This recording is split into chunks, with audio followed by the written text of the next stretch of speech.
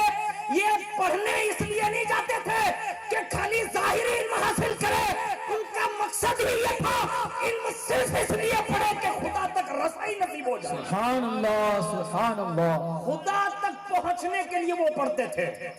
آج ہمارے حالات دیکھ لیں آپ، ہمارے یہاں کوئی ایسا آپشن نہیں ہے، لیکن میں خدا تک رسائی کے لیے بات آ گئی تو عرض کر دوں۔ حضرت بازید محمد جن کا نام ہے، اپنے زمانے کے سپہ سالار تھے وہ بادشاہ کے زمانے میں، اور جب وہ بہت بڑے سپہ سالار بنے اور بڑی بڑی جنگوں کی کمانڈیں وہ سنبھالنے لگے، ایک دن اللہ بہتر جانے، اللہ جب کسی کو کچھ عطا کرنا چاہتا ہے تو وقت کی نزاکت کے سبب سے کوئی ایسے اسباب پیدا کرتا ہے کہ وہ چیزیں بناتا ہے، اور اس کے سبب کے ذریعے سے وہ وہاں تک رسائی حاصل کرتا ہے۔ تو بازید محمد، ان کو اگر با یزید کہہ لے تو بھی ٹھیک ہے اور بازید کہے تو بھی ٹھیک ہے، لیکن کتاب میں بازید لفظ لکھا ہوا ہے، اس لیے میں آپ کے سامنے عرض کر رہا ہوں کہ وہ سپہ سالار تھے، بڑی کمانیں سنبھالتے تھے، بادشاہ بڑا خوش تھا ان سے۔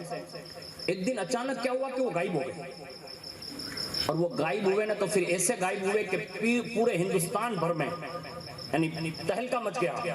کہا بازید محمد غائب ہو گئے، اور بادشاہ نے اینی ٹائم اپنے حاکموں کو خطوط لکھے، کہا جنگل چھان مارو، سمندروں کی تہوں تک پہنچ جاؤ، پہاڑ کی چوٹیوں تک پہنچ جاؤ، کہیں نہ کہیں بازید محمد کا پتہ چلے، اٹھا کر لے آؤ، اس لیے کہ ان کے کمان کے سنبھالے بنا یہ لشکر سنبھلے گا نہیں۔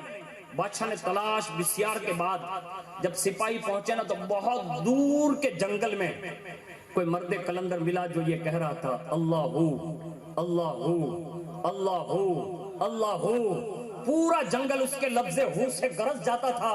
لوگوں نے سمجھا کہ کوئی درویش ہوگا، کوئی اللہ والا، چلو ملاقات کرتے جاتے ہیں۔ سپاہی جب وہاں سے قریب سے سامنے گئے نا تو یہ ضربے لگا رہے ہیں اللہ ہو اللہ ہو، اور یہ اللہ ہو کی ضربے جو لگ رہی تھی نا تو دیکھتے دیکھتے ایک سپاہی بولا، کہا ہو نہ ہو یہ بازید محمد ہی لگتا ہے، یعنی یہ وہی ہے۔ اور جب لوگوں نے کہا نا کہ ان کا ذکر پورا ہو جانے دو، ذکر کے بعد جب وہ باہر آئیں گے تو اپنے پوچھیں گے۔ جیسے ذکر ختم ہوا تو پوچھا، کہا بازید محمد ہیں جو پہلے امیر لشکر رہے ہیں؟ تو سب سے پہلے یہ کہا نہیں، آپ جو امیر لشکر کہہ رہے ہیں وہ بازید محمد نہیں ہوں، یعنی لشکر کا امیر جو آپ کہہ رہے ہیں اب وہ نہیں ہوں، بازید محمد ضرور ہوں، لیکن وہ نہیں ہوں جو تم پہلے جانتے تھے، اس لیے کہ اب مجھے اس لشکر سے بھی کوئی لینا دینا نہیں اور بادشاہ کی حکومت سے بھی کوئی لینا دینا نہیں۔ جب انہوں نے کہا نا کہ آپ وہی ہے اور ہمیں پتہ چلتا ہے کہ آپ کی باتوں سے کہ آپ بادشاہ کا نام لے رہے، اس کا مطلب آپ پہچانتے ہیں، اور آپ نے اپنا نام بھی اسی کے ہم نام بتایا ہے، اگرچہ آپ ہو یا نہ ہو لیکن آپ کی سوچ کے حساب سے ہم یہ عرضی رکھتے ہیں، اگر آپ قبول فرما لیں۔ کہا کیا عرضی ہے؟ کہ حضور ایک کام کریں، بادشاہ کے پاس چلیں، یعنی حاکم وقت کے پاس چلیں، اور کم از کم اس کو چہرہ دکھا دیں تاکہ ہم لوگ جو بھاگ دوڑ کرتے ہیں نا آپ کی تلاش میں، کم از کم ہمیں سکون میسر آئے۔ جب سے آپ غائب ہوئے تب سے تلاشی شروع ہے۔ کہا ٹھیک ہے، لیکن ایک شرط پر چلوں گا۔ کہا کس شرط پر؟ کہا شرط یہ ہوگی کہ بادشاہ سے یہ کہنا تمہارا ذمہ ہوگا کہ اب مجھے وہ لشکر میں نہیں بھیجے گا، یعنی لشکر کا واپس باغ دور مجھے نہیں دے گا۔ کہا ٹھیک ہے حضور ہم وہ سفارش کر دیں گے۔ حاکم وقت کے پاس لے جائے گئے، اور جیسے ہی بیٹھے اور بادشاہ نے ایک نظر دیکھا اور کہا بازید محمد کیا ہوا؟ کہا کچھ نہیں ہوا۔ کہا آپ نے یہ لشکر کا امیر پن کیوں چھوڑ دیا؟ کہا اب دل یہ چاہتا ہے کہ جس کا ذکر مل گیا ہے نا اسی کے ساتھ لگا رہا، یعنی اب لشکر کی ضرورت نہیں ہے، اس کے ذکر میں محو ہو چکا ہوں، زندگی اسی میں گزارنا چاہتا ہوں۔ بادشاہ نے کہا بازید محمد اگر اسی طرح آپ زندگی گزارو گے تو یہ لشکر کا کیا ہوگا؟ فرمایا یہ لشکر تو اور میں نہیں چلاتا، جس کا نام لیتا ہوں نا وہی چلاتا۔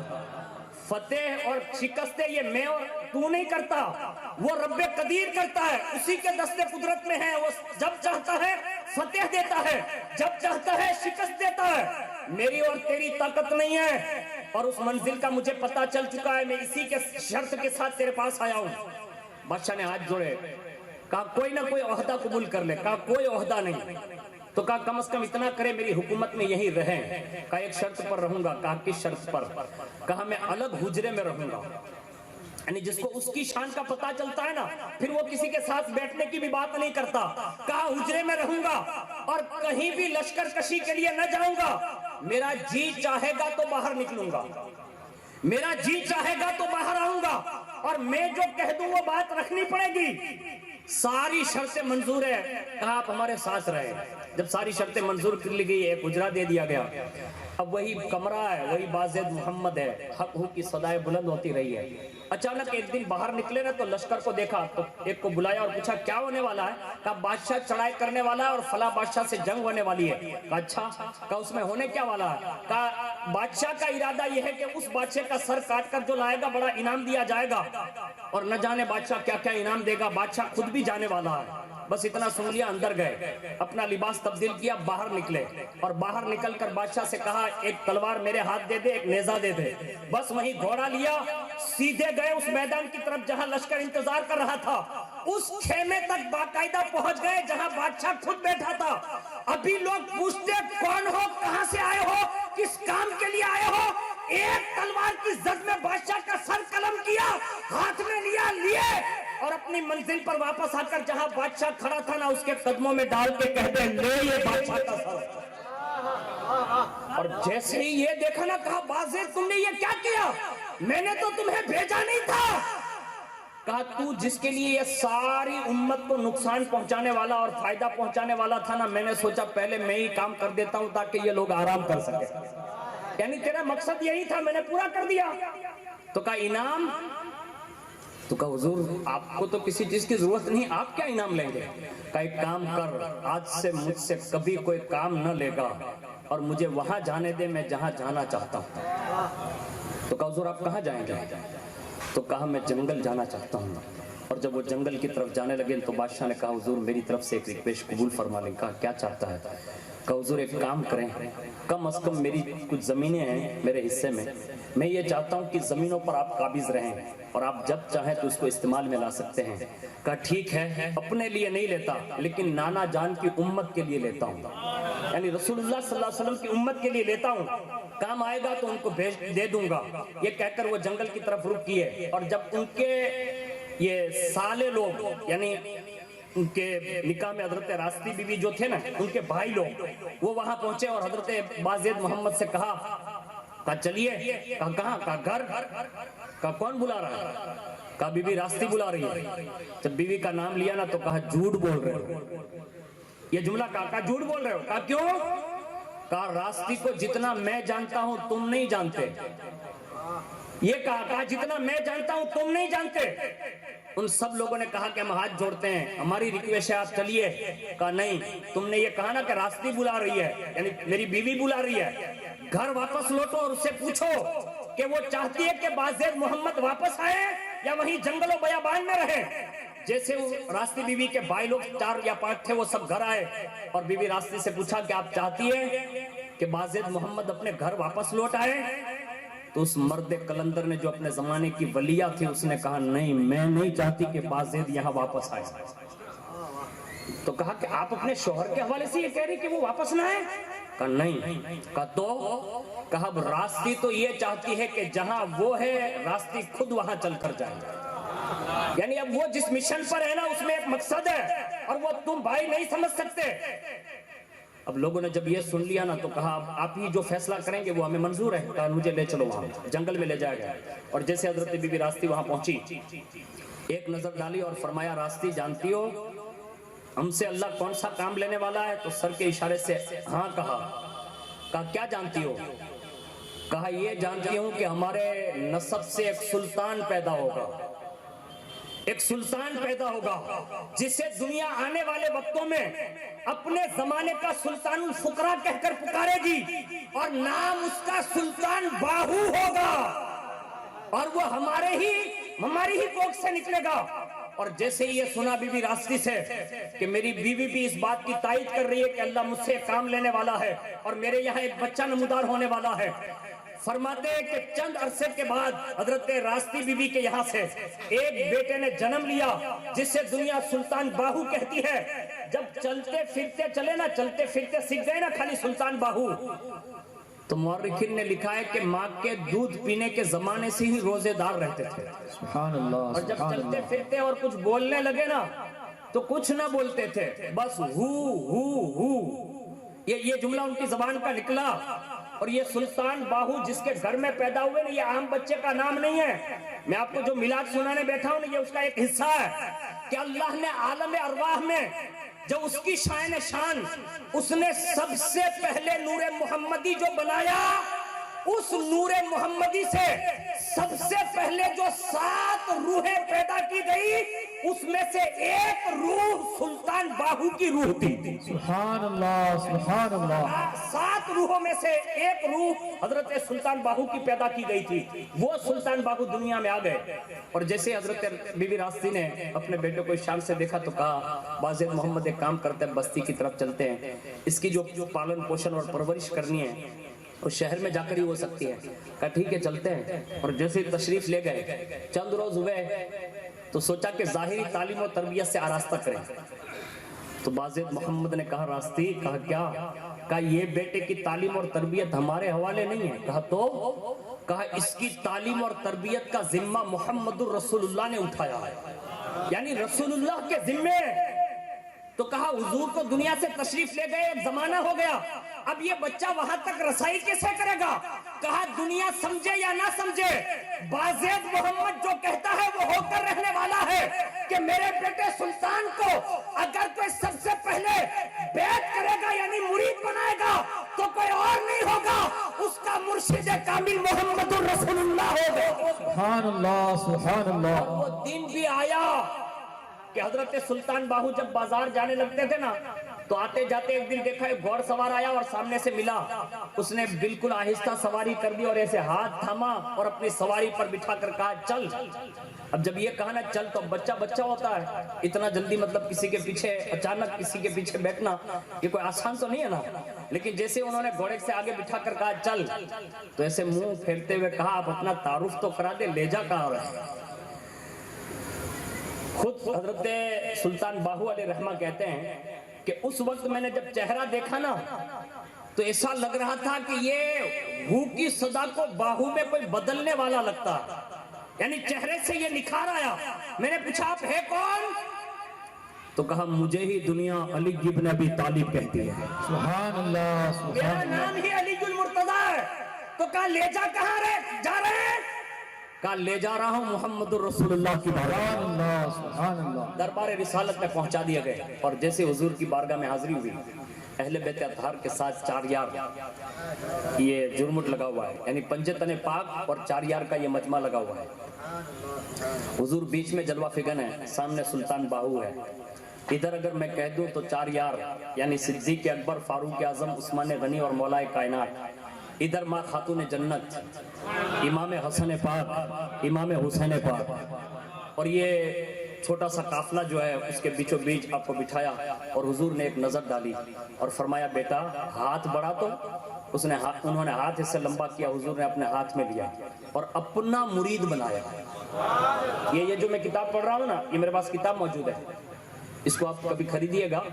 یہ محفل اولیاء نام کی کتاب ہے اور اس کے سوائے ایک سلطان باہو کی سیرت پر ایک کتاب میرے پاس ہے, چھوٹا سا کتابچہ, اس میں بھی یہ بات لکھی. حضور نے مرید کیا اور جیسے مرید بنایا نا اس کے بعد فرمایا ابو بکر تیری صداقت کا حصہ بھی تو دے دے. فاروق اعظم سے کہا تیری عدالت کا حصہ دے دے. عثمان غنی سے کہا اپنی سخاوت دے دے. مولا کائنات سے کہا اپنی ولایت اور اپنی شجاعت بھی ادا کر دے. اور اس کے بعد کہا علی المرتضیٰ میری بیٹی فاطمہ کے پاس لے جاؤ. سیدہ کائنات جلوہ فکر تھی, ان کی گود میں دیا اور یہیں سے حضور کہتے ہیں فاطمہ اس سے یوں کہہ کہ آج سے تو میرا فرزند ہے. یہ رسول اللہ نے کہلوایا, کہا میری بیٹی فاطمہ یہ کہہ کہ آج سے یہ تیرا فرزند ہے. ماں خاتون جنت نے کہا سلطان آج سے تو میرا فرزند ہے, اور اپنی طہارت پاکیزگی حیا کی دولت جو تھی اس سے نوازا.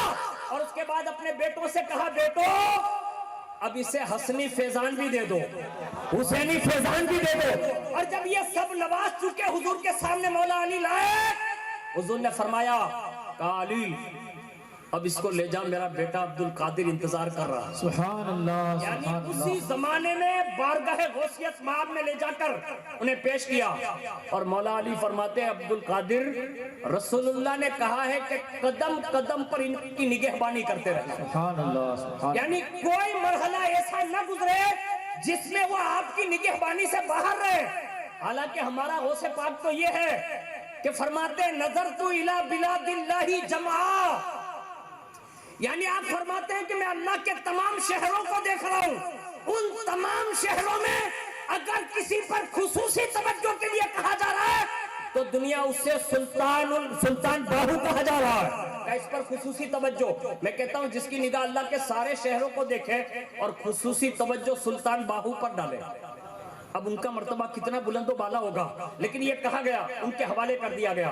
اور اس کے بعد حضرت سلطان باہو کہتے ہیں کہ پھر حضور غوث پاک کی بارگاہ سے مجھے اٹھایا اور جہاں بازار سے گزر رہا تھا نا وہیں مجھے چھوڑ دیا، اور جیسے میں روزانہ کے روٹین مطابق بازار نکلتا تھا نا تو اب دین یہ بدل گئے تھے کہ اب جو کافر بھی دیکھتا تھا نا تو میرا چہرہ دیکھتے دیکھتے کلمہ پڑھ کے مسلمان ہو جاتا۔ سبحان اللہ سبحان اللہ۔ اب اس کو یہ منزل ہے، اس بچے کو یہ منزل حاصل ہے۔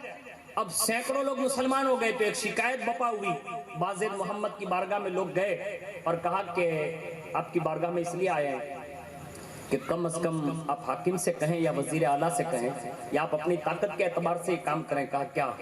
کہ آپ کا چھوٹا سا یہ بچہ جو نکلتا ہے نا تو لوگ دیکھتے ہیں نا تو مسلمان ہو جاتے ہیں، تو اب اس پر پابندی لگنی چاہیے، یا تو کوئی اعلان ایسا کروائے کہ جب آپ کا بیٹا نکلنے والا ہو تو ہم سب اپنے گھروں میں رہیں۔ تو کہا ٹھیک ہے، اس کا انتظام کر دیتا ہوں، آپ کی عرضی مطلب خالی نہیں جائے گی۔ کہا بہت بڑا شکریہ ہوگا آپ کا کہ آپ کم از کم ہمارے لیے اتنا تو ضرور کر دیں گے۔ بس اتنا کہا اور اپنے بیٹے سلطان باہو کو بلا کر فرماتے ہیں بیٹا روزانہ نہ نکلا کرو، ہفتے میں ایک بار نکلا کرو، اور جب نکلو نا تو بیٹا ایک کام کر دیا کرو، کسی آدمی کو ساتھ لے کر چلو، وہ آگے آگے کہتا جائے ہٹو ہٹو گھروں میں داخل ہو جاؤ، سلطان باہو نکلنے والا۔ اب یہ جس کا دل جو کلمے کی لذتوں سے آشنا ہوتا ہے نا، باہو اسی لیے کہتے ہیں۔ یہ باہو میں ہو جو ہے نا اس سے مراد اللہ کی ذات ہے۔ یہ سلطان ضرور ہے لیکن اللہ کے ساتھ والا سلطان ہے، 5 سال کی کرسی والا بادشاہ نہیں ہے۔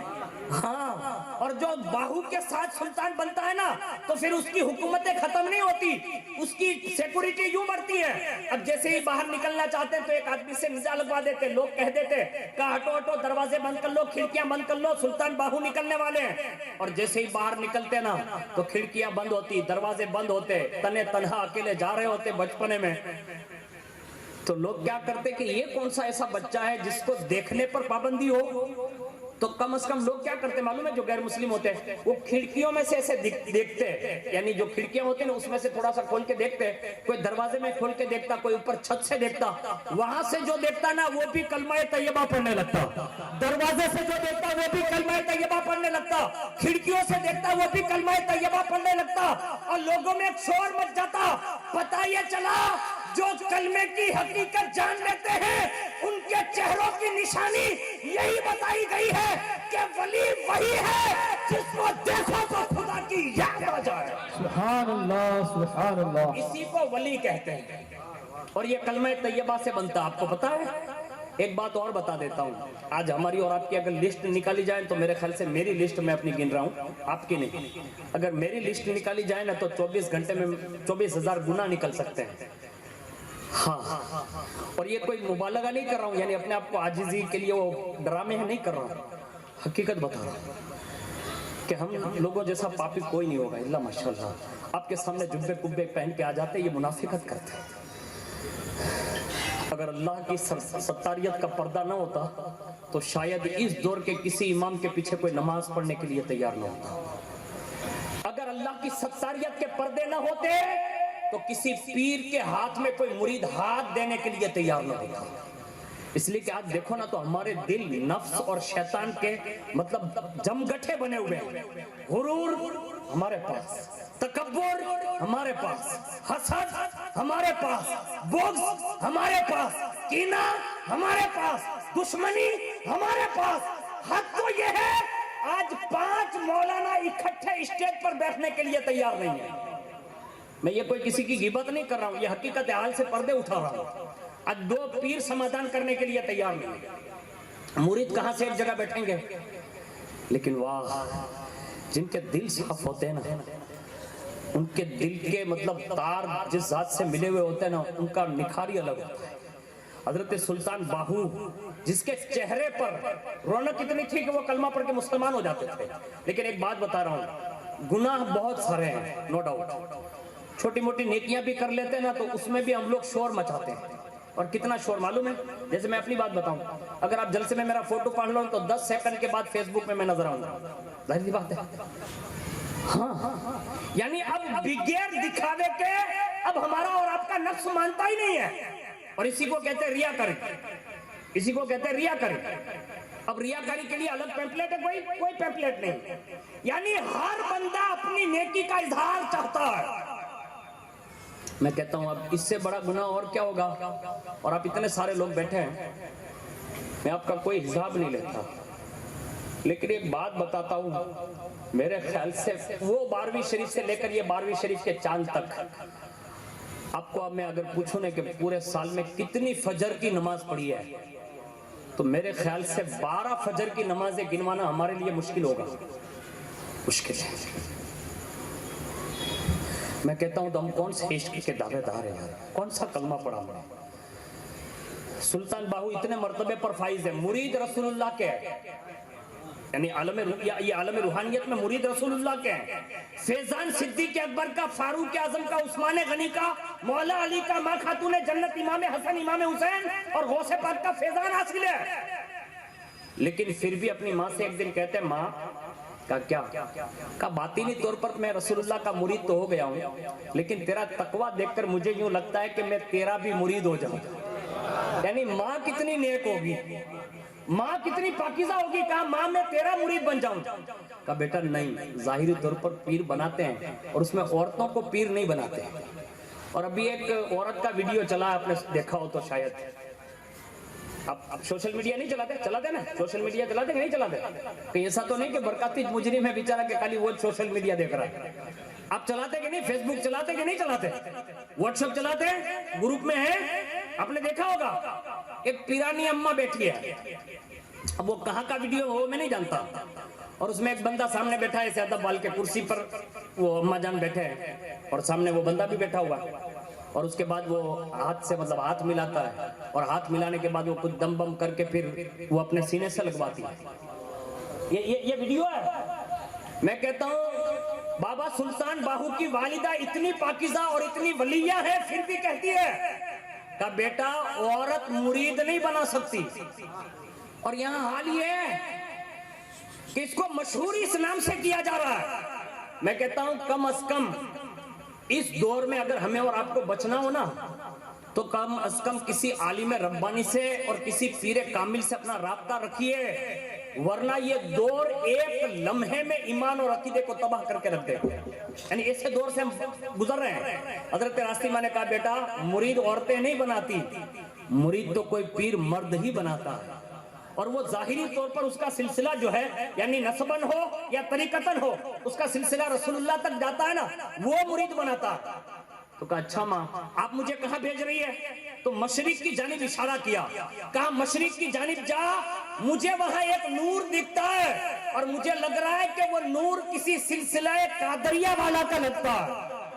یعنی اس زمانے میں ماں راستی نے یہ پتہ بتایا اور وہ تشریف لے جانے لگے، لیکن جب وہ سفر کرتے تھے نا تو ایک دعوت علم آتا ہے۔ اب دعوت علم پر سب کو اجازت نہیں کہ یہ جو میں بتا رہا ہوں نا، یہ بہت بڑے تصوف کے جو لوگ ہیں نا، یہ ان کا علم ہے، ہم سب کو اس کی اجازت نہیں ہے، کل سے کوئی ایسا نہ کرے۔ میں جو کتاب پڑھ رہا ہوں اس میں سے بتا رہا ہوں، لیکن ظاہری طور پر ہماری اور آپ کی اس کی کوئی حیثیت نہیں ہے۔ ایک ہوتا ہے دعوت علم۔ اب دعوت علم جو ہے نا وہ ڈائریکٹ کسی ظاہری بندے سے نہیں ملتا، بلکہ وہ علم ڈائریکٹ صاحب مزار سے ملتا ہے، اور اس کے لیے ایسا ظاہری طور پر سبب اپنانا پڑتا ہے جو بظاہر ہم دیکھ لیں تو ہم اس کو قبول نہیں کریں گے۔ اب وہ میں بتا رہا ہوں، کوئی کرے ایسا نہیں۔ سلطان باہو کو جب دعوت علم کا پیغام دیا گیا کہ دعوت علم حاصل کرو، یعنی اس علم میں بھی قدم رکھو، تو وہ مزارات پر جاتے تھے، اور جس مزار پر جاتے تھے تو اس مزار پر یعنی قبر پر باقاعدہ سواری فرماتے۔ کیا فرماتے؟ سواری، سمجھ رہے ہیں؟ قبر پر بیٹھ جاتے، ایک قدم ادھر ایک قدم ادھر، اور پھر ان سے بات کر کے کہتے دعوت علم پڑھنے کے لیے آیا ہوں۔ یہ ایک علم ہے جو سب کو اجازت نہیں ہے، اور ایسا کوئی راجکوٹ میں کرے نہیں اللہ واسطے، ورنہ یہ میرا نام جو ہے بدنام ہو جائے گا کہ یہ برکاتی نے بتایا تھا تو ہم نے ایسا کیا۔ ایسا نہیں کرے، اس لیے کہ یہ ہمارا اور آپ کا مشغلہ ہے ہی نہیں، اس کو ہم سمجھ بھی نہیں سکتے کہ یہ کیا تھا، یہ سلطان باہو جیسے لوگ ہی سمجھ سکتے ہیں، یہ ان کی بڑی بات ہے۔ اب انہوں نے جب ایک قبر پر حاضری دی نا، تو جیسے وہ سوار ہوئے اور سوار ہو کے کہا کہ دعوت علم کے لیے آیا ہوں، اتنے میں قبر پر ایسے لرزہ تاری جیسے وہ قبر ہلی، اور جیسے ہلی نا تو آپ فرماتے ہیں کہ میرے پیروں سے لے کر میرے جسم میں آبلے پڑ گئے، یعنی پھوڑے نکل آئے۔ یعنی یہ دعوت علم میں یہ مسائل بھی آتے ہیں کہ پورے جسم میں پھوڑے نکل آئے۔ میں سیدھا اپنی والدہ کی طرف گیا اور میں نے کہا ماں یہ دیکھو نا مجھے کیا ہو گیا۔ کہا بیٹا کیا ہوا؟ کہا دعوت علم کے لیے گیا تھا اور ایک مزار پر سواری کی نا تو وہاں سے یہ آزمائش آ گئی۔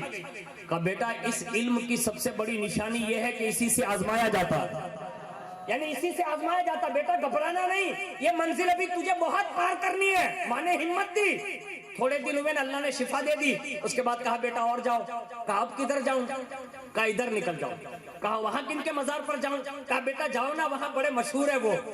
گئے اور جیسے وہ نکلتے نکلتے نکلتے اس سرزمین پر پہنچے جہاں بہاؤالدین زکریہ ملتانی کا شور ہے، یعنی جن کا گنبد آسمانوں سے باتیں کر رہا، ایسے مشائخ کے درگاہ پر گئے اور جا کے ہو گئے سیدھے سوار، بیٹھ گئے مزار پر، اور بابا بہاؤالدین زکریہ ملتانی سے کہے حضرت دعوت علم کے لیے آیا ہوں، پڑھاؤ 2-3 سبق۔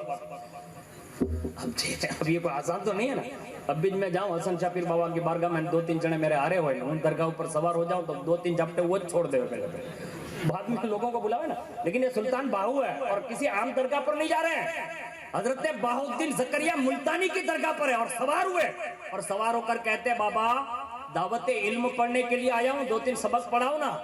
اتنے میں وہ قبر ہلی، یعنی جیسے جنبش ہوئی، اور جیسے جنبش ہوئی نا تو باقاعدہ غیب سے آواز آئی، اور وہ آواز ڈائریکٹ بغداد معلیٰ کے سلطان سرکار بغداد کی تھی۔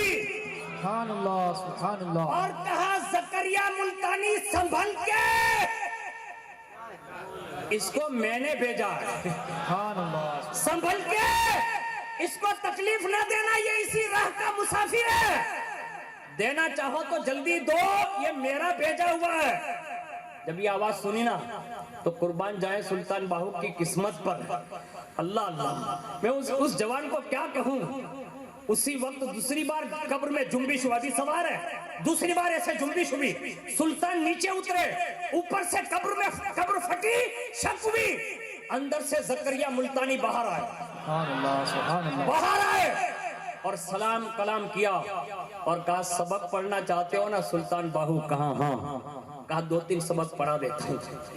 وہیں پڑھایا اور کہا اگر سرکار بغداد نہ کہتے تو دوسری آزمائش میں مبتلا ہو جاتا۔ کہا یہ مجھے سرکار بغداد نے اشارہ دیا کہ میں تمہیں پڑھا دوں، یہ پڑھا دیا۔ پھر وہاں سے نکلے اور پھر اپنی والدہ کی بارگاہ میں آئے۔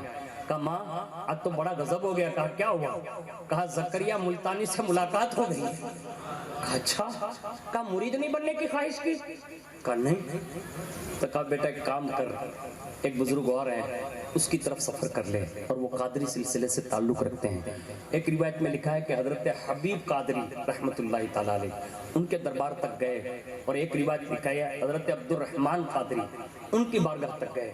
لیکن اس سے پہلے جتنے بھی بزرگوں کی بارگاہ میں جاتے تھے نا تو چیک کرتے تھے کہ یہ کرتے کیا ہے۔ ایک بزرگ کے یہاں گئے نا تو وہ بزرگ بڑی چیکنگ کرتے تھے، اور چیکنگ کتنی ہارڈ ہوتی تھی نا آپ اندازہ لگا سکتے۔ آخری بات بتا رہا ہوں، اسی پر اپنی گفتگو ختم کر دوں، کہ جب سلطان باہو وہاں پہنچے نا تو دیکھا کہ ایک دیگ مطلب تیار ہو رہی ہے پانی کی، گرم پانی، اور جو بھی آتا تھا نا تو وہ شیخ یوں کہتے تھے اس میں ہاتھ ڈال، اس میں زور سے بولا نا بھائی، اتنا آستے بولتے جیسے میں بھی ہاتھ ڈلواؤں گا آپ کو، زور سے بولے، گرم دیگ میں پانی جو گرم ہو رہا ہے نا اس میں ہاتھ ڈالنے کے لیے بولتے ہیں۔ اور کبھی کبھی کوئی خاص ہوتا ہے تو اس کو کہتے ہیں دیگ میں گوتا لگا لے، یعنی اندر جا اور باہر آ۔ سلطان باہو دور سے بیٹھے بیٹھے دیکھ رہے کہ یہ تو دیگ میں گوتے لگوا رہے اور گرم پانی کی دیگ۔ آج کو پیر صاحب کری ہوئی تو કે બાપુ તમારો મુરીદ નથી થવું, બીજા કોઈ સસ્તા મળશે ન્યા વ્યા જાઓ,